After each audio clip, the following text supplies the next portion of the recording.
దశలోనికి రాసిన మొదటి పత్రిక 5వ అధ్యాయము 21వ వచనం.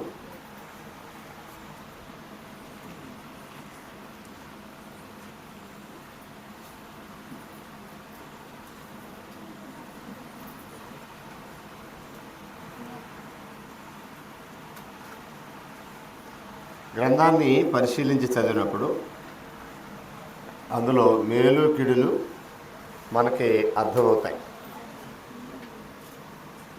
సమస్తాన్ని పరీక్షించి మేలైన దాన్ని చేపట్టుడి, ప్రతి విధమైన కీడులకు దూరంగా ఉండడు అన్నాడు.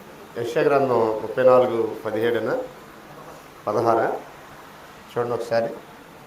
16 ఏమన్నాడు అక్కడ? యెహోవా గ్రంథమును పరిశీలించి చదువుకొనుడి అన్నాడు. గ్రంథాన్ని పరిశీలించి చదివితే మేలేదో కీడేదో అర్థమవుతుంది అన్నాడు. నా ప్రశ్న ఏంటంటే, గ్రంథం చదవకపోతే మేలేదో కీడేదో తెలీదా? సుధా ఏమంటుందంటే, ఒక్క క్షణం కూడా ఆలోచించకుండా తెలీదు అని డిక్లేర్ చేసేసింది. నిజంగా తెలిస్తే ఆయన గ్రంథం చెప్పాల్సిన అవసరం ఉంది. తెలియదు కనుకే, మేలుకి కీడుకి వ్యత్యాసం మనకి సరిగ్గా తెలియదు కనుకే ఆయన తన గ్రంథాన్ని ఇవ్వటం జరిగింది. ఈ గ్రంథము మేలు కీడులు వివరించేటటువంటి గ్రంథం. యెషయా గ్రంథం 5వ అధ్యాయంలో మరో మాట చదువుదాం చూడండి.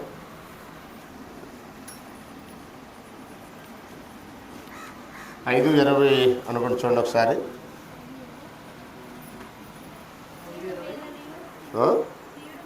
కీడు మేలనియు మేలు కీడనియు చెప్పుకొని చీకటి వెలుగని వెలుగు చీకటని ఎంచుకున్న వారికి శ్రమ అని అన్నాడు.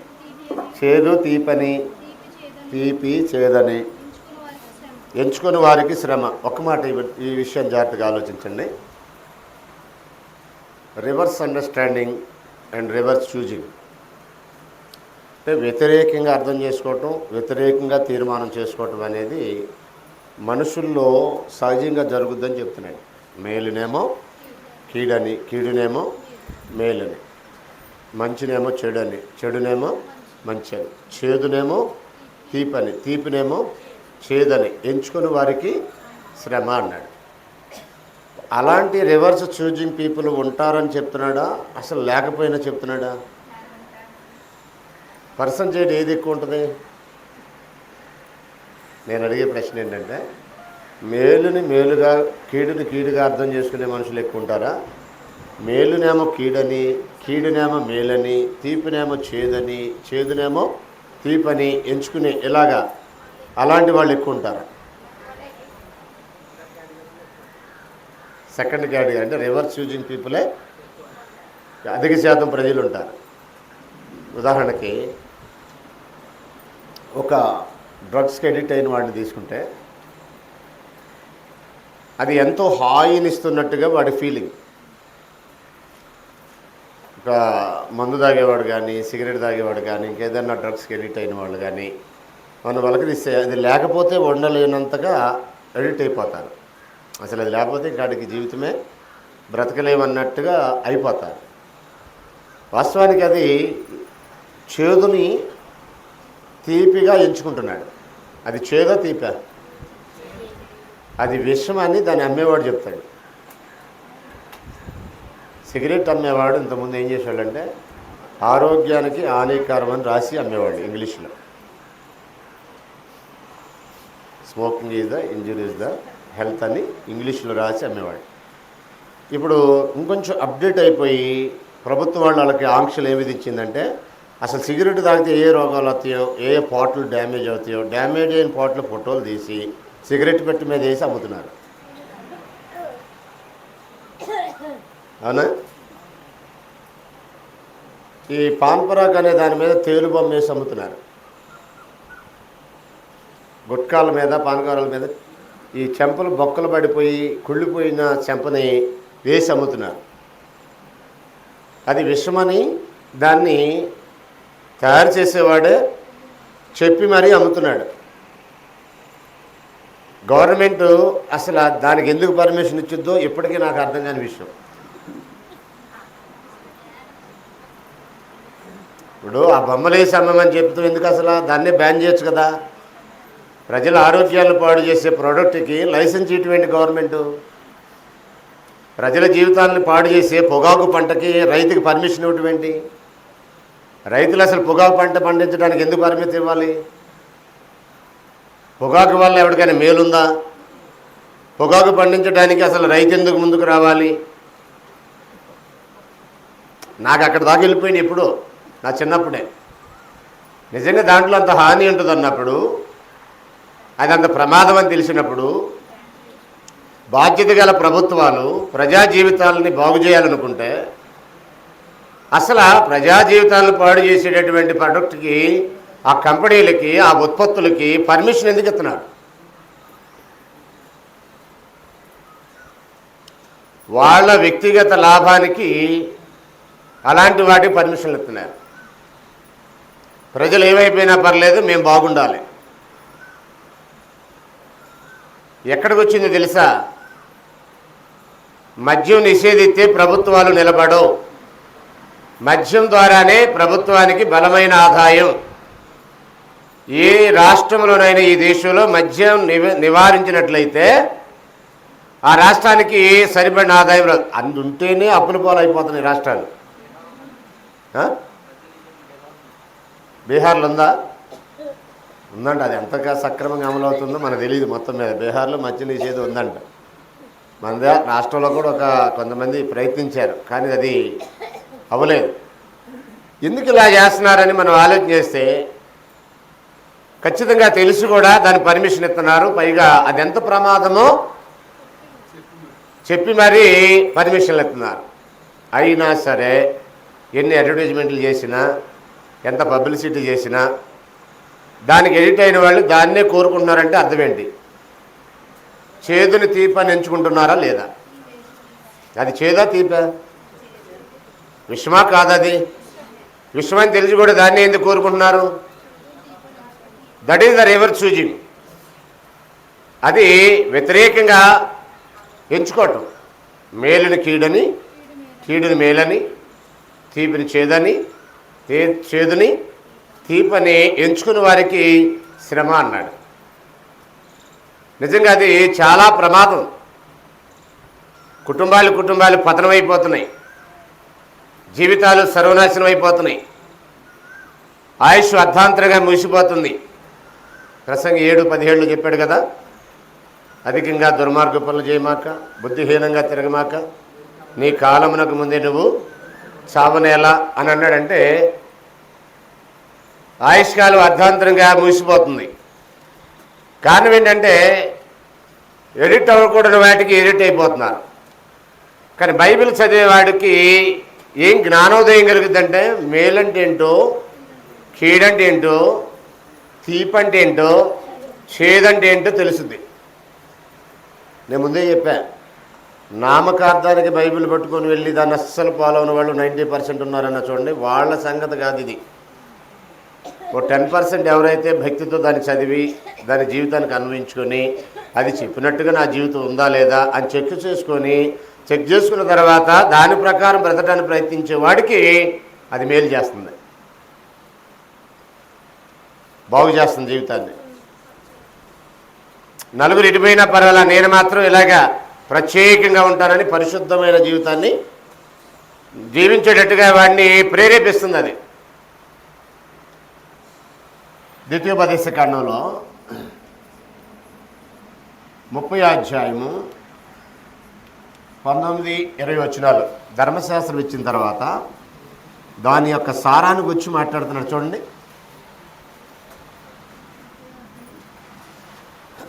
ద్వితీయోపదేశ కాండము జీవమును మరణమును, ఆశీర్వాదమును శాపమును నేను నీ ఎదుట ఉంచి భూమి ఆకాశంలో నీ మీద సాక్షులుగా పిలుచున్నాను అన్నాడు. ఒక్క నిమిషం ఈ మాట జాగ్రత్త చూడండి. మోషే ఏం మాట్లాడుతున్నాడు ఈ వచనంలో? జీవము మరణము, ఆశీర్వాదము శాపము నీ ఎదుట ఉంచాను అన్నాడు. అంటే దేని ద్వారా దేవుడు జీవాన్ని మరణాన్ని ప్రజలు ఎదుటించాడు? దేన్ని బట్టి ప్రజలు ఆశీర్వాదం శాపము వారి ఎదుట ఉందని గ్రహిస్తారు? ఆనాడు మోషే ద్వారా దేవుడిచ్చిన ధర్మశాస్త్రము బట్టి అందులో జీవము మరణం అనే రెండిటికి వ్యత్యాసం చెప్పబడుతుంది. దాన్ని ధ్యానించేవాడు ధన్యుడని ఎందుకన్నాడంటే అది ధ్యానించిన వాడికి జీవం అంటే ఏంటో మరణం అంటే ఏంటో అర్థమవుతుంది. యెహోవా ధర్మశాస్త్రమునందు ఆనందించుచు దివారాత్రులు దాన్ని ధ్యానించేవాడి ధన్యుడు. ఎందుకంటే అతడికి జీవం అంటే ఏంటో మరణం అంటే ఏంటో అర్థమవుతుంది. అతనికి మేలు అంటే ఏంటో కీడు ఏంటో అర్థమవుతుంది. చేదేంటో తీపి ఏంటో అర్థమవుతుంది. ఆశీర్వాదం ఏదో శాపం ఏదో అర్థమవుతుంది. ఏది ఆశీర్వాదమో ఏది శాపమో అర్థమవుతుంది. ఇక్కడ విట్నెస్ ఎవరండి? భూమి ఆకాశం. యెషయా గ్రంథం 1వ అధ్యాయంలో సేమ్ వర్డ్ ఉపయోగిస్తారు. ఆకాశమా ఆలకించము, భూమి చెవియొగ్గము. నేను పిల్లలను పెంచి పెద్దవారిగా చేశాను, వారు నా మీద తిరిగిబడి ఉన్నారు. ఎవరితో చెప్తున్నారు ఈ మాట? దేవుడు భూమి ఆకాశం చెప్తున్నారు. వింటాయా?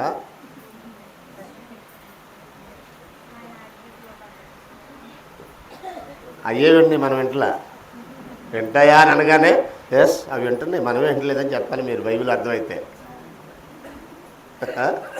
బైబిల్ అర్థమైన వాళ్ళు ఎవరైనా సింపుల్గా చెప్పేది ఏంటంటే అయ్యన పాటు ఏంటంటే ఆయన సృష్టించిన దగ్గర నుంచి అది ఆయన మాట ఎప్పుడు మేరలా. అవి వింటున్నాయి. వినంది ఎవరంటే మనిషే. ఇప్పుడు సమస్య ఎవరెవరికి?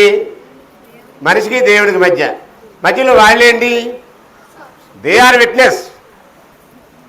సమస్య వచ్చినప్పుడు ఒక అగ్రిమెంట్ని గొడవ వచ్చినప్పుడు ఏం చేస్తారండి? మధ్య సాక్షులు ఎవరు వాళ్ళు పిలుస్తారు. కోర్టులో ఓ ప్రాపర్టీ మీద ఇద్దరికి ఏదైనా తగాదు వచ్చిందనుకో వెంటనే ఆ అగ్రిమెంట్లో సాక్షులు ఎవరు అని చూస్తారు. వాళ్ళు ఉంటే వాళ్ళు పిలవండి. సాక్ష్యాధారాలు పరిశీలించిన మీదట తర్వాత ఏం చేయాలో ఆలోచన చేద్దాం అంటారా? ఇప్పుడు దేవునికి నరులకి మధ్య ఒడంబడిక ఒప్పందము వీలునామా అగ్రిమెంట్ ఒకటి జరిగింది సినాయి పర్వతం యొద్ద మోషే మధ్యవర్తిత్వాన. దేవునికి నరులకి మధ్య ఒడంబడిక ఒకటి జరిగింది. మేము ఆయన చెప్పినవన్నీ చేస్తామని వాళ్ళు ఒప్పుకున్నారు. మీరు ఎలా ఉంటే నేను మీకు దేవుణ్ణి అయి ఉంటాను, మీరు నాకు ప్రజలై ఉంటారని ఆయన అన్నాడు. ఎస్ ఓకే నువ్వు చెప్పి నేను చేస్తాం అని వాళ్ళు కూడా అన్నారు.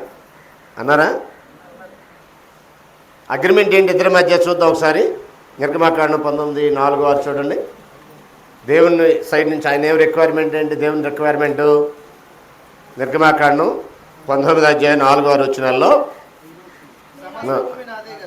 5వ వచనం చూడండి డైరెక్ట్గా. కాగా మీరు నా మాట విని శ్రద్ధగా విని నా నిబంధన అనుసరించి నడిచినట్లయితే సమస్త దేశ జనులలో నాకు స్వకీయ సామ్రాజ్యం అవుతారు. Right okay. నేను మీకు దేవుణ్ణి అయింటాను, మీరు నా ప్రజలు అయింటారని వగైరే విషయాలు అనేక సందర్భాల్లో మాట్లాడారు. వీళ్ళేమన్నారు? నిర్గమాకాండ 24వ అధ్యాయము 6, 7, 8 వచనాలు చూడండి. నిర్గమాకాండ 24వ అధ్యాయము 6, 7, 8 వచనాలు. ఎడ్లేక మేకలేక రక్తం సగం తీసుకొని పళ్ళెంలో పోసి ఆ రక్తంలో సగము అతడు నిబంధన గ్రంథమును తీసుకొని ప్రజలకు వినిపింపగా వారు యెహోవా చెప్పినవన్నీ చేయుచు విధేయులమై ఉందుమని అనిరి. ఏమన్నారు? ఒక్కడు కూడా వదిలేయం. ఆయన ఏం చెప్పాడో అవన్నీ చేస్తూ ఆయనకి విధేయులై ఉందుమని వాళ్ళు చెప్పారు. మీరు అలాగుంటే మీరు నాకు స్వకీయ సామ్రాజ్యం అవుదురని ఈయన అన్నాడు. 19వ అధ్యాయం 4 నుండి 6 వచనాలు. 20వ అధ్యాయంలో నిబంధన జరిగింది. వింటున్నారా? ఇక్కడే ఉన్నావా? ఏడే ఉన్నావు. మనోళ్ళ దగ్గరికి వెళ్ళమాట ఓకేనా? తర్వాత వెళ్దు కానీ మనోళ్ళ దగ్గరికి. రైట్. 19వ అధ్యాయంలో ఆయన కండిషన్ ఏంటి? నేను మీకు ఆజ్ఞాపించినన్నీ పాటిస్తే నేను మీకు దేవుడిని అంటే మీరు నా స్వకీయ సామ్రాజ్యంగా ఉంటారన్నాడు. రైట్. 20వ అధ్యాయంలో ఏం జరిగింది? ఒడంబడిక జరిగింది. 10 ఆజ్ఞల చట్టం వచ్చింది. 24వ అధ్యాయంలో ఏమని ఒప్పుకున్నారు వాళ్ళు? ఆయన ఏం చెప్పాడు అవన్నీ విని ఆయనకి విధేయులు అవుతూ ఉన్నారు. కాలక్రమంలో ఏం జరిగింది? ఇర్మియా గ్రంథం 31 అధ్యాయము 31 నుంచి, ఇర్మియా గ్రంథం 31 అధ్యాయం 31 నుంచి చూడండి. 31 అధ్యాయం 31 నుంచి. ఇదిగో నేను ఇజ్రాయేల్ వారితోనూ యూదా వారితోనూ క్రొత్త నిబంధన చేయ దినములు వచ్చున్నవి. ఇదే యెహోవాకు, అది ఐగుప్తులో నుండి వారిని రప్పించుటకై నేను వారి పితరులతో చేసిన నిబంధన వంటిది కాదు. అక్కడ చూడండి జాగ్రత్త, నేను వారి పెనిమిటినైనను వారు ఆ నిబంధన భంగము చేసుకుని ఉన్నారు అన్నాడు. ఒక్క నిమిషం. అందుకని ఇప్పుడు యెషయా గ్రంథంలో 1వ అధ్యాయం ఏమన్నాడు? నిబంధన భంగం చేసుకున్నారు కాబట్టి ఆకాశమా ఆలకించు, భూమి సెవియొగ్గు అని ఆకాశానికి భూమికి విన్నవిస్తున్నాడు దేవుడు. ఇక్కడ ఏం చెప్పాడు వాళ్ళకి? ఆకాశాన్ని భూమి సాక్షిగా పెట్టినప్పుడు ఏం చెప్పాడు వాళ్ళకి? నేడు మరణము జీవము మీ ఎదుటున్నాయి, ఆశీర్వాదము శాపము మీ ఎదుట ఉంచారన్నాడు. అంటే ఆయన చట్టములో ఆ రోజు ఏం తెలియజేశాడు? జీవాన్ని, మరణాన్ని, ఆశీర్వాదాన్ని, శాపాన్ని తెలియజేశాడు. కాబట్టి ఇది పరిశుద్ధ గ్రంథం అని ఎందుకు అన్నాడనంటే, జీవమేదో మరణమేదో చెప్పే గ్రంథం, ఆశీర్వాదం ఏదో శాపం ఏదో చెప్పే గ్రంథం, పవిత్రమేదో పాపమేదో చెప్పే గ్రంథం, నీతి ఏదో దుర్నీతి ఏదో చెప్పే గ్రంథం, చీకటి బ్రతికేదో వెలుగు సంబంధమైన బ్రతికేదో చెప్పే గ్రంథం బైబిల్. ఇర్మియా గ్రంథం 21:8 ఒకసారి చూడండి. దాన్ని డైరెక్ట్గా ఇంకో మాట అన్నాడు. 21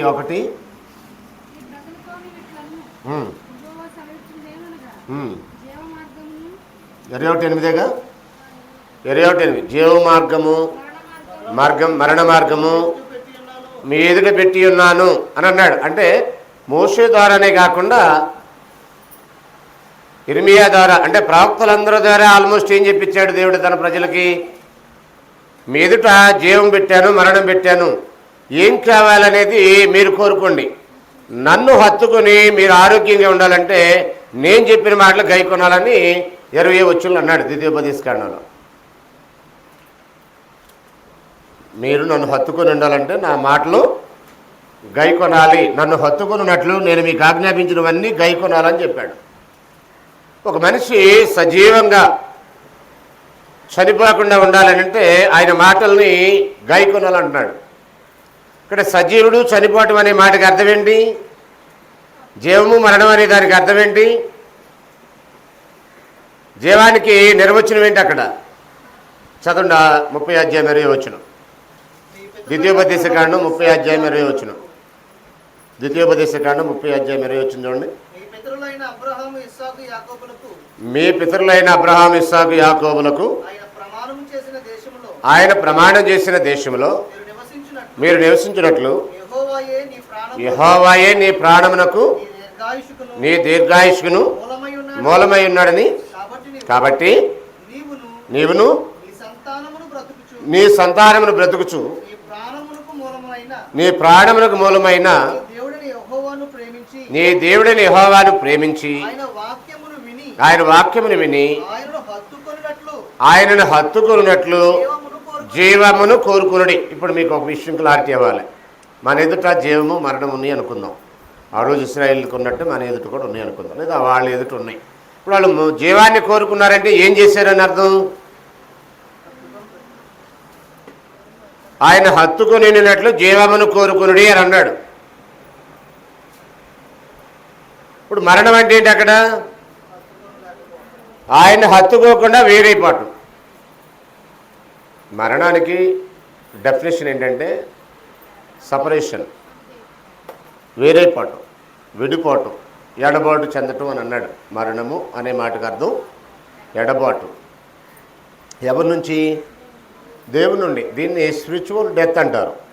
ఫిజికల్గా దేహం నుంచి వేరైపోవటం కాదు, ఆత్మ సంబంధంగా దేవుని నుండి వేరైపోయేదాన్ని మరణం. ఇక్కడ జీవము మరణం అంటే భౌతికమైన మరణానికి చెప్పట్లా.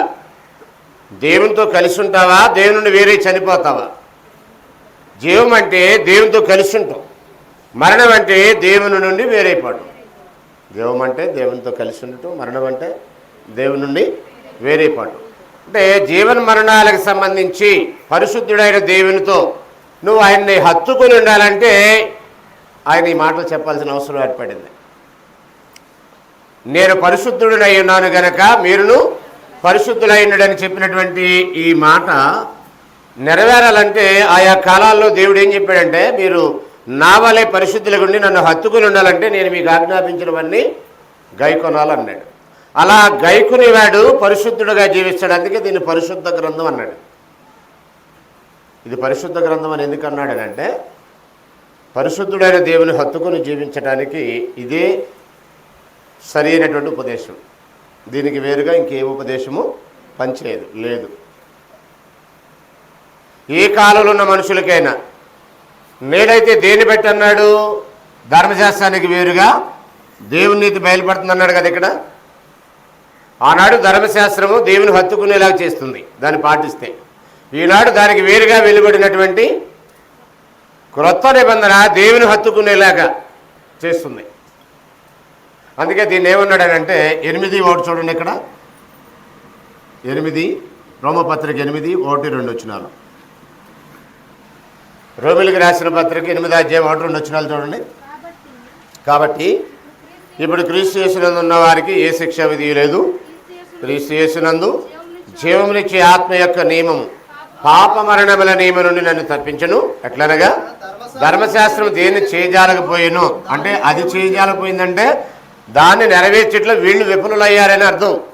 ఒక పార్టీ అవిధేయత చూపింది, అన్నీ చేస్తూ విధేయత చూపుతామని చెప్పిన పార్టీ ఏమైంది, అవిధేయత చూపింది.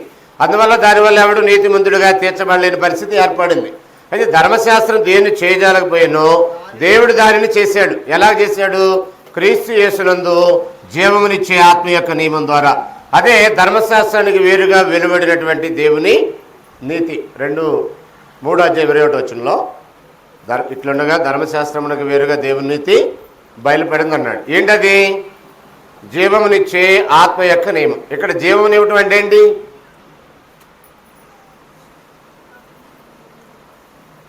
జీవం ఎవరికి అవసరం? నేడు జీవము మరణము నీ ఎదుట ఉన్నాయి అన్నాడు.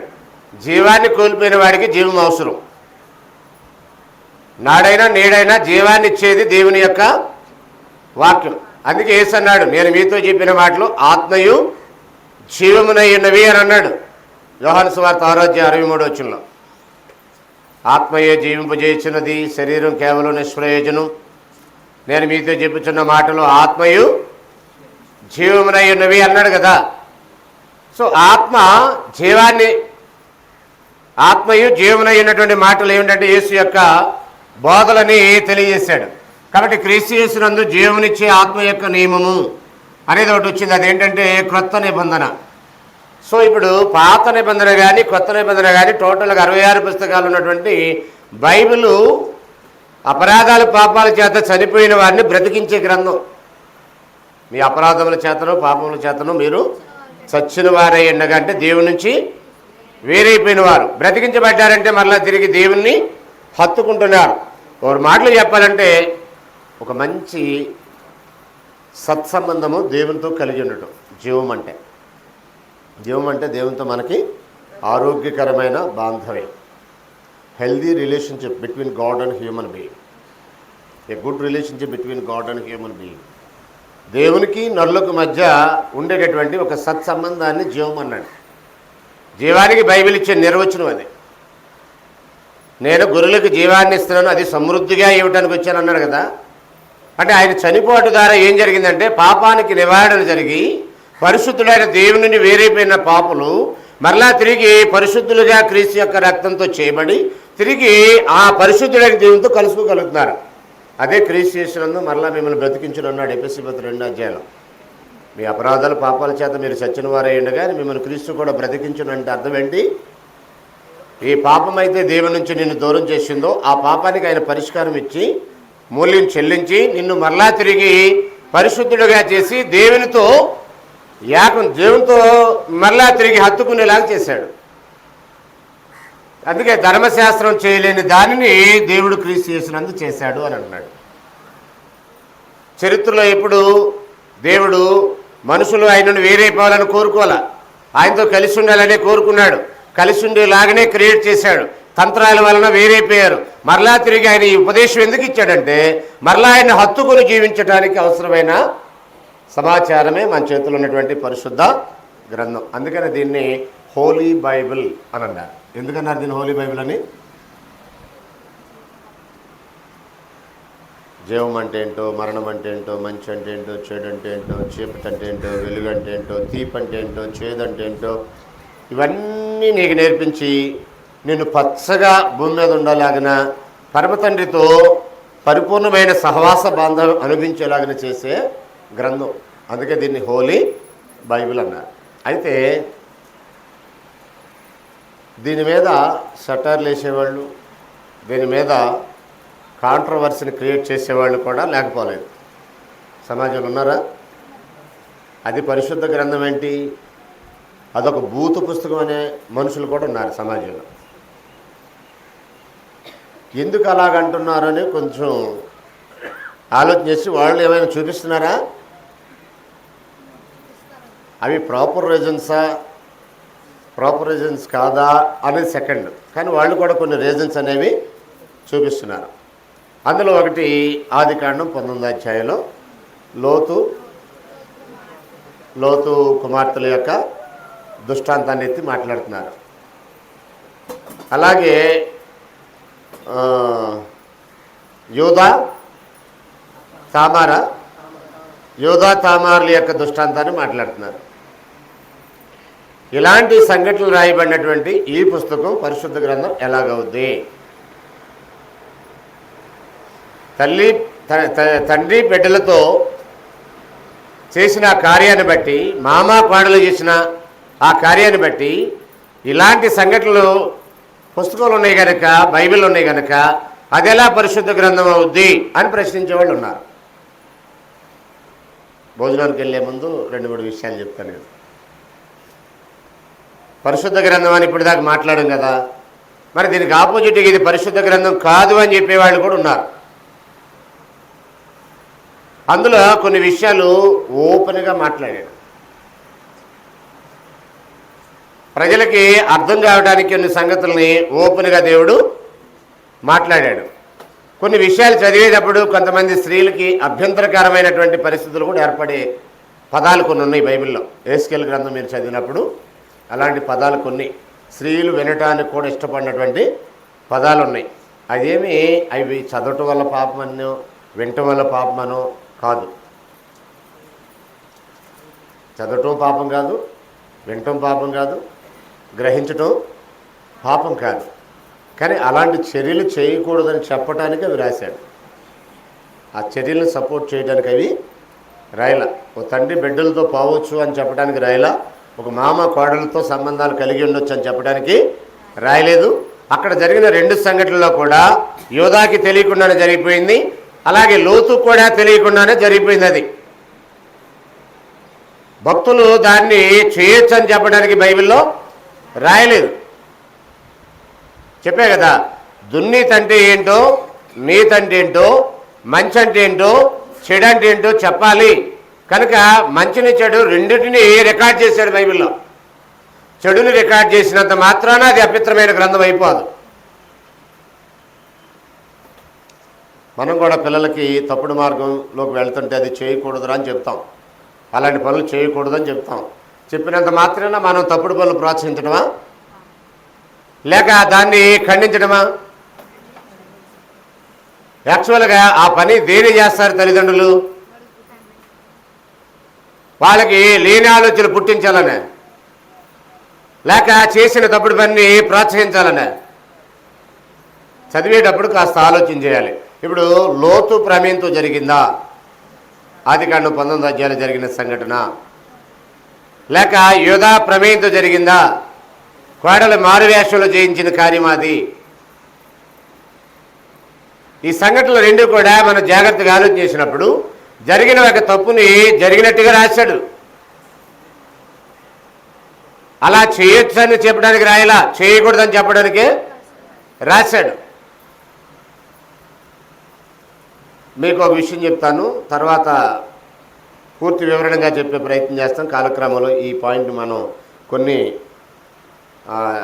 నెలల పాటు జరుగుద్ది కనుక బైబిల్ మీదే ఆ కాలక్రమంలో మీకు చెప్తాను. బైబిల్ చదివేటప్పుడు బైబిల్ దేవుని వాక్యము అనే ఒక మాట మనం పరిపూర్ణంగా నమ్ముతామా? బైబిలు దేవుని వాక్యం, దానికి సంబంధించిన ఆధారాలు చూస్తాం తర్వాత కాలంలో మనం. రైట్. బైబిల్ దేవుని గ్రంథం అని చెప్పినంత మాత్రాన అందులో రాయబడిన ప్రతి మాట దేవునిది కాదు. అర్థమవుతుందని చెప్పింది మీకు. బైబిల్ దేవుని గ్రంథం అని 100% మనం నమ్ముతాం. కానీ అందులో రాసిన ప్రతి మాట దేవునిది కాదు. దేవుడే రాయించాడు, కానీ దేవుని మాట కాదు. కొన్ని మాటలు దేవుని, కొన్ని మాటలు సాతాని కూడా ఉన్నాయి. ఉదాహరణకి ఆదికాండం 2:17లో ఈ పండు తింటే నిశ్చయముగా సత్యదవని నరునికి ఆజ్ఞాపించునని చూస్తామని. 3వ అధ్యాయం 6-7 వచనాలు చదివితే మీరు చావనే చావరు అనే విషయం చూస్తాం. 3వ అధ్యాయం. 2 అధ్యాయాలు తింటే చచ్చిపోతామని ఎవరు చెప్పారు? 3 అధ్యాయాలు తింటే చావనే చావరని ఎవరు చెప్పాడు? సాతాను చెప్పాడు. అది ఎక్కడుంది? ఇది ఎక్కడుంది? 2 బైబిల్లోనే ఉన్నాయి. అంటే దేవుడు మాట్లాడిన మాట ఉంది బైబిల్లో, సాతాను మాట్లాడిన మాట కూడా బైబిల్లో ఉంది. ఓకే. ఇప్పుడు దేవుని భక్తులు మాట్లాడిన మాటలు ఉన్నాయి, సాతాను సంబంధులు మాట్లాడిన మాటలు కూడా ఉన్నాయి బైబిల్లో. ఉన్నాయా? దైవభక్తులు మాట్లాడిన మాటలు ఉన్నాయా? అలాగే సాతానుకి లోబడి సాతానికి అవకాశం ఇచ్చి మాట్లాడిన వ్యక్తుల మాటలు కూడా ఉన్నాయా? ఉన్నాయా లేవా? మత్తయి సువార్త 16వ అధ్యాయంలో 22వ వచనం చూడండి. మత్తయి సువార్త 16వ అధ్యాయం 21వ వచనం చదువుదాం. ముందు 21వ వచనం. 16:21. తాను యెరూషలేమునకు వెళ్ళి పెద్దల చేతను, ప్రధాన యాజకుల చేతను, శాస్త్రుల చేతను అనే హింసలు పొంది చంపబడి 3వ దినమున లేచుట అగత్యమని యేసు తన శిష్యులకు చెప్పడం మొదలుపెట్టగా పేతురు ఆయన చేయబట్టుకొని, ప్రభువా, అది నీకు దూరమవును గాక, అది నీకెన్నడూ కలగకుండును గాక అని అన్నాడు. ఒక్క నిమిషం. ఈయనేం చెప్పాడు యేసు ప్రభు? నేను మనుషుల చేతులకు అప్పగించబడతాను, చంపబడతాను, సమాధి చేయబడతాను, 3వ దినమున లేపబడతాను అని చెప్పాడు కదా. రైట్. ఇప్పుడు ఈయనేమంటున్నాడు పేతురు? అది అసలు జరగకూడదు, ఇప్పుడే కాదు అసలు ఎప్పటికీ జరగకుండును గాక అని ఈయన అంటున్నాడు. ఇప్పుడు జనరల్గా ఇందులో దేవుని మాట ఏంటి, దేవుని చిత్తం ఏంటి, ఇందులో దేవుని చిత్తానికి వ్యతిరేకంగా సాతాను యొక్క చర్య ఏంటి? కింద చదువుదాం చూడండి. అయితే యేసు పేతురు వైపు తిరిగి, సాతానా నా వెనకకు పొమ్ము, నీవు నాకు అభ్యంతర కారణమై ఉన్నావు. అంటే ఏ పని మీద వచ్చాడో ఆ పనికి అభ్యంతరంగా తయారయ్యాడు. ఆయన ఏ పని మీద వచ్చాడని చెప్పాడు? చనిపోవడానికి వచ్చాడు. 20వ అధ్యాయం 28 వచ్చింది చదివితే, మనిషి కుమారుడు పరిచర్య చేయించుకోవడానికి రాలేదు, పరిచర్య చేయుటకును అనేకులకు విమోచన క్రయధనంగా తన ప్రాణం ఇచ్చుటకు వచ్చాను అని అంటాడు. మత్తయి సువార్త 20వ అధ్యాయం 28వ వచనంలో. ఆయన ఆ పని చేయడానికి వచ్చాడు వాస్తవానికి. ఈయనేమన్నాడు? అది నీకు ఎప్పటికీ రాకుండాను గాక అంటున్నాడు. అప్పుడు ఆయనేమన్నాడంటే, నువ్వు నాకు అభ్యంతర కారణమై ఉన్నావు అని అన్నాడు. తర్వాత ఏమన్నాడు చూడండి అక్కడ, నీవు మనుషుల సంగతులే తలంచుచున్నావు కానీ దేవుని సంగతిని తలంచక ఉన్నావు అన్నాడు. ఇక్కడ మనుషుని సంగతి ఏంటి, దేవుని సంగతి ఏంటి? 2 విషయాలు మాట్లాడాడు అక్కడ ప్రభు. ఒకటేమో మనుషుల సంగతి, రెండోది దేవుని సంగతి. ఇక్కడ మనుషుల యొక్క సంగతి ఏంటి? యేసు ప్రభు చనిపోకూడదు, ఇప్పుడే కాదు అసలు ఎప్పటికీ చనిపోకూడదు అనేది మనుషుని యొక్క సంగతి. మరి దేవుని యొక్క సంగతి ఏంటి? ఆయన చనిపోయాలనేది దేవుడు జగత్తు పునాది వేయబడక ముందే నిర్ణయించాడు. పేతురు మొదటి పత్రిక 1:20లో ఆయన జగత్తు పునాది వేయబడక మునిపే నియమించబడను. పారంపర్యాచారమైన వ్యర్థ ప్రవర్తనను విడిపించడానికి, విమోచన క్రయధనం చెల్లించడానికి ఆయన ఎప్పుడు నియమించబడ్డాడు? జగత్తు పునాది వేయబడక మునిపే నియమించబడ్డాడు. సృష్టికి ముందే దేవుడు యేసుని అలా బలవాలని నిర్ణయిస్తే అది జరగకూడదని పేతురు అంటున్నాడు. అంటే దేవుని చిత్తానికి వేరుగా ఒక మనిషిని అలా ప్రేరేపించేది ఎవరు? ఏమన్నాడు అక్కడ పేతుర్ని? సాతానా అన్నాడు. అంతకుముందు పేతుర్ని ఏమన్నాడు? పైన 13వ వచనం నుంచి చదువుకుంటూ వస్తే 13వ వచనం చదివితే ఏమనుకుంటున్నారు ప్రజలు నా గురించి అని అడిగాడు. రకరకాల చెప్పుకుంటున్నారు అని అన్నాడు. మీరేమనుకుంటున్నారు అని అడిగాడు. పేతురు లేచి నీవు సజీవుడకు దేవుని కుమారుడు అయిన క్రీస్తు అని చెప్పాడు. అప్పుడు నీవు ధన్యుడివి అన్నాడు. పరలోకమందున నా తండ్రి ఈ విషయాన్ని నీకు బయలుపరిచాడు అన్నాడు. పరలోక రాజ్యం యొక్క స్థానచూలు నీకు ఇస్తాను అని అన్నాడు. ఇంత గొప్ప ఆధిక్యత పొందిన ఆ వ్యక్తి అదే సిచ్యువేషన్లో కంటిన్యూషన్లో చదువుకుంటూ వస్తే సాతానని పిలువబడ్డాడు. అంతకుముందేమో దేవుని చిత్తానికి అనుకూలంగా పలికాడు, సర్వోన్నతుడైన దేవుని కుమారుడు, సజీవుడకు దేవుని కుమారుడు అని. అదే నోటి నుండి ఏం పలికిచ్చాడు అపవాది? ఒకటేమో దేవుడు బయలుపరిచింది, ఏది? సజీవుడకు దేవుని కుమారుడైన క్రీస్తు అనేది దైవ బయలుపాటు. అది ఇది నీకు రాకుండాను గాక అని ఈ బయలుపాటు ఎవరిది? అంటే ఒకే వ్యక్తిలో ఎన్ని సంఘటనలు జరిగాయి అదే సిచ్యువేషన్లో. పేతుర్నేనా మనల్ని కూడా ఆడుకుంటాడా? పేతుర్నేనా మనల్ని కూడా ఆడుకుంటాడా అపవాది? ఉదాహరణకి యెరూషలేము కుమార్తెలారా నా కోసం ఏడవకండి, మీకోసం మీ పిల్లల కోసం ఏడవండి అని అన్నాడు ఆయన. ఇప్పుడు గత నెలలో 40 రోజులకు లంచ్ డేస్ అని చెప్పి ఎవరి కోసం ఏడిచారు వాళ్ళు? శ్రమల దినాల్లో ఏడిచేది ఎవరి కోసం? వాళ్ళందరిని ఎవరు వాడుకున్నారు? కదా. ఇప్పుడు చచ్చిపోవడానికి నేను వచ్చాను, చంపబడతాను, తిరిగి లేస్తానని ఈయన అన్నాడు. లేదు ఇది నేను జరగకుండా కాకని ఆయన అన్నాడు. ఆయన పట్టుకొని సాతాను అన్నాడు, ఏడవద్దని ఆయన అన్నాడు. ఆయన కోసం ఈ 40 రోజుల్లో నేను ఒక ఆచారం పెట్టుకొని ఆ 40 రోజులు ఆయన కోసం పెడుతున్నారంటే వీళ్ళందరినీ వాడుకునేది ఎవరు? సాతానా కాదా? మీరు ఆ బాధితుల్లో మీరు కూడా ఉన్నారా? సాతాను బాధితుల్లో? దేవుని స్తోత్రం, మీరు లేనందుకు. మీరు లేరు కదా, అలాంటి బాధితులు మీరు కాదు కదా. దేవుని స్తోత్రం. కాబట్టి అసలు మేలు ఏదో కీడేదో, ఏం చేయాలో ఏం చేయకూడదో, ఏది రైటో ఏది రాంగో, మరణం ఏదో జీవం ఏదో, వాస్తవం ఏదో అవాస్తవం ఏదో అయోమయ స్థితిలోకి మనుషులు వెళ్ళిపోయారు. అపవాది అలాగ మనుషుల్ని వాడుకుంటున్నాడు కనుక వాడి భార్య నుంచి బయటికి లాగి బ్రతికించే గ్రంథం బైబిల్. అందుకే దీన్ని ఏమన్నాడంటే పరిశుద్ధ గ్రంథం అన్నాడు. అందులో అక్కడక్కడ సాతాను మాట్లాడిన మాటలు రాసినంతటికి, లేదా సాతాను ఏజెంట్లు మాట్లాడిన మాటలు రాసినప్పటికీ, సాతాను యొక్క చర్యలు అక్కడక్కడ రాసినప్పటికీ సాతాను తంత్రాలు మనం ఎరగటానికి రాశాడని గుర్తించాలి. కొరింథీయులకు రాసిన 2వ పత్రిక అది చూసి ముగించేద్దాం. 2వ పత్రిక 2వ అధ్యాయం 11 వచ్చింది చూడండి. కొరింథీయులకు రాసిన 2వ పత్రిక 2వ అధ్యాయం. ఎందుకు రాయించాడు పరిశుద్ధ గ్రంథంలో అపవిత్రమైన చర్యలు గూర్చి అంటే అవి సాతాను చర్యలు, సాతాను యొక్క తంత్రాలు. ఆ తంత్రాలు మనం ఎరగకపోతే వాటికి మనం కూడా బలైపోతాం. నీతికి దుర్నీతికి వ్యత్యాసం తెలియదు అని రాయించాడు. చదువుదాం చూడండి. కొరింథీయులకు రాసిన 2వ పత్రిక 2వ అధ్యాయం 11 వచ్చును. నేనేమైనా నువ్వు క్షమించి ఉంటే,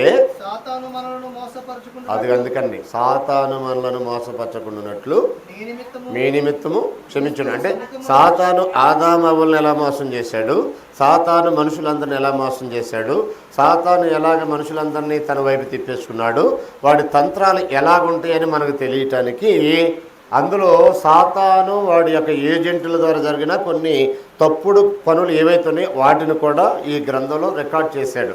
రికార్డ్ చేసినంత మాత్రాన అది అపవిత్రమైంది కాదు. పవిత్రత అంటే ఏంటో తెలుసుకోవడానికి, దేవుని పిల్లలు సాతాను తంత్రాలు ఏంటో ఎరగటానికి రాశాడు. చదవండి. ఇప్పుడు నేనేమైనా నువ్వు క్షమించుంటే మీ నిమిత్తం సాతాను మనలను మోసపరచకుండానట్లు మీ నిమిత్తము క్రీస్తు సముఖమునందు క్షమించున్నాను. సాతాను తంత్రములను మనము ఎరగని వారము కాము అన్నాడు. ప్రసాద్ నీ గురించి నాకు తెలియదు ఏముందో తమ్ముడు అంటే అర్థం ఏంటి? అంతా తెలుసు అని అర్థం. సాతాను తంత్రాలను మనం ఎరగని వారము కాము అంటున్నాడంటే క్రైస్తవులకు ఏం తెలిసి ఉండాలి? సాతాను తంత్రాలు ఏంటో తెలిసి ఉండాలి. మీకు ఒక విషయం చెప్తున్నాను వినండి. శత్రువు యొక్క బలము తెలిసిన వాడే బలంగా పోరాడగలడు. శత్రువు యొక్క బలమేంటో తెలియకపోతే పోరాటం చేయటం కూడా తెలియదు. ప్రభువైన యేసు తనతో శిష్యరికాన్ని ప్రారంభించేవాడికి కొన్ని షరతులు పెట్టాడు. తల్లిదండ్రుల కన్నా, అన్నదమ్ముల కన్నా, అక్క చెల్లి కన్నా ప్రాణం కంటే నాకు ఎక్కువ ప్రయారిటీ ఇవ్వాలి అని చెప్పి భూలోకంలో జరిగే 2 ఉదాహరణలు చెప్పాడు. అక్కడ గోపురాన్ని కట్టేవాడు తగులుబడి లెక్క చూసుకోవాలన్నాడు. యుద్ధానికి వెళ్ళేవాడు 20,000 మంది సైన్యంతో వస్తున్నాడు, ఒకడు 10,000 మంది సైన్యం ఉన్నారు నా దగ్గర, నేను వాడిని ఎదిరించగలనా అని ముందు తగులుబడి లెక్క చూసుకోకుండా యుద్ధానికి వెళితే అపజయం కలుగుద్ది అని చెప్పి ఆలోచించి ఒకవేళ శక్తి లేకపోతే రాయబారం పంపి రాజీ పడతాడని చెప్పాడు. లూకాసు వార్త 14:25 నుంచి మీరు ఆఖరి వరకు చదివితే ఈ భాగం ఉంటుంది అక్కడ. అవునా? అంటే ఏం చేయాలి? శత్రు బలం ఏంటో తెలియాలి, వాడి యొక్క కుయుక్తి ఏంటో తెలియాలి, వాడు ఏ రూట్లో అటాక్ చేస్తున్నాడో తెలియాలి, వాడు మనిషిని ఎలా పడబెడతాడో తెలియాలి, పరలోక రాజ్యం యొక్క తాళ చెవులు తీసుకున్న వాడిని సైతం ఎలా తన వైపు తీసుకున్నాడో తెలియాలి. ఎంతోమందిని ఏరి ఫిల్టర్ చేసి 12 మందిని అపాయింట్ చేసి ఆ 12 మందిలో ఒకడు యేసుని అమ్మేటట్టుగా వాడుకున్నాడంటే వాడు ఎలా అటాక్ చేస్తాడో తెలియాలి. ఏమరై యోధా ప్రారంభంలో మంచోడో తెలుసా మీకు? సెలెక్ట్ చేసినప్పుడు గుడ్ పర్సన్, ఎంతోమందిని ఫిల్టర్ చేసి 12 మందిని అపాయింట్ చేశాడు. ఆ 12 మందిలో ఒకడు యూదా. ఎలా తయారయ్యాడు? ఆయన్ని అమ్మేటట్టుగా తయారయ్యాడు. అందుకన్నాడు మీలో ఒకడు సాతాను అని అన్నాడు. సాతాను నీ హృదయాన్ని ప్రేరేపిస్తున్నాడు అన్నాడు. అంటే యూదా హృదయాన్ని ప్రేరేపించింది ఎవరు? సాతాను. 12 మంది లోకుండా అసలు యేసుని కూడా వాడుకోవాలని చూశాడా? వాడు ట్రైల్కి ఎక్కడికి వెళ్ళాడు? మత్తయి సువార్త 4వ అధ్యాయం, లూకాసు సువార్త 4వ అధ్యాయం మీరు చదివితే అసలు యేసు ప్రభునే పాపం చేసేలాగా ప్రేరేపించాడు. 40 దినాలు శోధించాడు, 1 రోజు 2 రోజు కాదు. అంటే వాడి యొక్క తంత్రాన్ని తెలియకపోతే, యేసు ఎలాగైతే జయించాడో తెలియకపోతే, యేసు మనకి మాదిరి అనే విషయం మనకు అర్థం కాకపోతే అన్నాడా? ఆయన మనం తన అడుగుజాడలు నడుచుకున్న వలనని మనకు మాదిరించిపోయినన్నాడు పేతురు. విశ్వాసానికర్త దాన్ని కొనసాగించేవాడిని యేసు వైపు చూచి మీ ఎదుటిన్న పండుగలో ఓపితో పరిగెత్తమన్నాడు హెబ్రీ రచయిత. అంటే ఎక్కడ ఆయన సాతానుతో ఎలాగా పోరాడాడో, సాతాను యొక్క తంత్రాలని ఎలా జయించాడు? వాక్యము ద్వారానే. రాళ్ళను రొట్టెలు చేసుకుని తిను, నువ్వు దేవుని కుమారుడు అవుతాడంటే రొట్టె వల్ల మాత్రమే మనుషుడు జీవనం కాదు, దేవుని వాటి నుంచి వచ్చే ప్రతి మాట వల్ల జీవిస్తాడు అన్నాడు. కిందకు దూకు, నీ దేవుడు కాపాడుతాడు నిన్ను అంటే నీ దేవుడైన యెహోవాని శోధించొద్దని అన్నాడు. నీ దేవుడైన ప్రభుని శోధించకూడదని అన్నాడు. అంటే ఏం చెప్పాడు ఆయన? వాక్యమే చెప్పాడు. ఇంకో విషయం తెలుసా? సాతాను కూడా వాక్యం చెప్పాడు. సాతాను కూడా ఇప్పుడు యేసు ప్రభుతో దేంతో అటాక్ చేస్తున్నాడు? నీ పాదాలకు రాయి తగలకుండా నేను కాపాడతానని ఉంది కదా 96వ కీర్తనేనా? 91 రైట్, 91వ కీర్తన రైట్, కరెక్టే. 91వ కీర్తన 11వ వచనంలోనా? 91వ కీర్తన 11వ వచనంలో ఉన్నాడు. యేసుని గురించి సాతాను, అది యేసుని గురించేనని తెలుసా సాతానికి? ఇటు చూడండి ఒకసారి నాకు వెళ్ళి. 91వ కీర్తనలో రాసింది యేసుని గురించేనని తెలుసా సాతానికి? అప్లై చేశాడా యేసుప్రభుకి? అది చెప్పండి. నీ రాకపోకలేదు యెహోవా నిన్ను కాపాడును అని ఇప్పుడు కార్ల మీద రాసుకుంటున్నారు కదా, ఈ రాసుకున్న వాళ్ళక అప్పుడప్పుడు ఆ పదాలు రాసిన కార్లు కూడా యాక్సిడెంట్లకు గురై రోడ్ల మీద కనపడతాయి. మీరు చెప్పండి, అసలు వాటికి యాక్సిడెంట్ అవ్వవు. ఈ పదం రాస్తే చాలు, ఎప్పటికీ యాక్సిడెంట్ అవుతుందని ఎవడని గ్యారెంటీ ఇవ్వగలరా? నీ రాకపోకలేదు యెహోవా నిన్ను కాపాడని 91వ కీర్తన రాయబడిన ఆ వచ్చిన తీసుకెళ్ళి కారు మీద రాసుకుంటే ఇంకా తిరుగులేదు, ఇక యాక్సిడెంట్ జరగదు. ఆయనే కాపాడతాడు. నువ్వు తాగి తోలినా కాపాడతాడు. కుడి చేతి పక్కన ఎడం చేతి పక్కన తోలకుండా కుడి చేతి పక్కన తోలేను. ఎందుకంటే దుబాయ్లో కుడి చేతి పక్కన తోలే, నాకు ఎక్కడికి వచ్చినా కుడి చేతి పక్కన తోలుతాను అంటాం అనుకో. దుబాయ్లో స్టీరింగ్ ఎటు ఉంటుంది? రైట్ సైడ్ ఉంటుంది. డ్రైవింగ్ ఎటు చేస్తారు అక్కడ? నేను తిరిగాను అక్కడ ఉన్నప్పుడు, కారులో తిరిగినప్పుడు స్టీరింగ్ ఏంటి అడ్డు ఉంది అనుకుంటున్నాను. మనకెట్టు ఉంటుంది? మనకు రైట్ సైడ్ ఉండదు, వాళ్ళకేమో లెఫ్ట్ సైడ్ ఉంటుంది. మనం ఇటు వెళ్ళాలి, రైట్ సైడ్ స్టీరింగ్ పెట్టుకొని లెఫ్ట్ సైడ్ వెళ్ళాలి. వాళ్ళేమో రైట్ సైడ్ స్టీరింగ్ పెట్టుకొని లెఫ్ట్ సైడ్ స్టీరింగ్ పెట్టుకొని రైట్ సైడ్ వెళ్ళాలి. కానీ నేను ఈ దేశం వచ్చాక కూడా అదే పాటిస్తానంటే ఏంటి? నాకు రాసే కదా, నా రాకపోకలేదు, ఆయన కాపాడుతాడు రాసే కదా, ఆయన ఎందుకు జరుగుతుందంటే కొన్నిసార్లు సాతానుకు తెలిసినంత వాక్యం మనుషులకు తెలియట్లే. రాసుకున్నోడికి అర్థమైనట్టేనా అసలు? అది ఎవరి కోసమని అర్థమైందా? కానీ యేసుప్రభు కోసం అనే సంగతి సాతానుకు అర్థమైంది. దోతలు వచ్చి నిన్ను కాపాడతారని కదా. వాస్తవానికి దూకితే కాపాడతారని లేదు అక్కడ, మార్గాల్లో వెళితే కాపాడతారని ఉంది అక్కడ. కాబట్టి అపవాది ఎవరినైనా వాడుకోవడానికి ప్రయత్నం చేస్తాడు. ఆఖరికి యేసుప్రభును కూడా పాపం చేయించడానికి ప్రయత్నం చేశాడు, మనల్ని కూడా వాడుకోవడానికి ప్రయత్నం చేస్తాడు. మనం ఇప్పుడు సాతాను యొక్క ఉరిలో పడకుండా, అతని తంత్రాలకి బలవకుండా, అతని చేత మోసపడకుండా, వాడు మనల్ని మోసం చేయకుండా ఉండాలంటే ఏం తెలియాలి? మనకి సాతాను తంత్రాలు తెలియాలి. కాబట్టి దేవుని గురించి ఎలా నేర్చుకుంటున్నామో సీరియస్గా సాతాను గురించి కూడా నేర్చుకోవాలి. మీకు కాలక్రమంలో సాతాను గురించిన ఒక పాట ఉంటుంది, దేవదూతల గురించిన ఒక పాట ఉంటుంది, యేసుప్రభుని గురించి ఒక పాట ఉంటుంది. సాతాను గురించి మాట్లాడినప్పుడు మాట్లాడే ఇవన్నీ అదొక శాస్త్రం. సాతాను గురించి కూడా శాస్త్రయుక్తంగా నేర్చుకోవాలి. ఆడి గురించి మనకెందుకండి? ఆడు మన విరోధి కదారంటే, ఆడి వైపు నువ్వు వెళ్లకుండా ఉండాలంటే వాడేంటో నీకు తెలియాలి. సులువుగా చిప్పులు పెట్టి పాపంలో పడిపోకుండా ఉండాలంటే వాడిని జయించిన యేసు వైపు చూడాలి నువ్వు.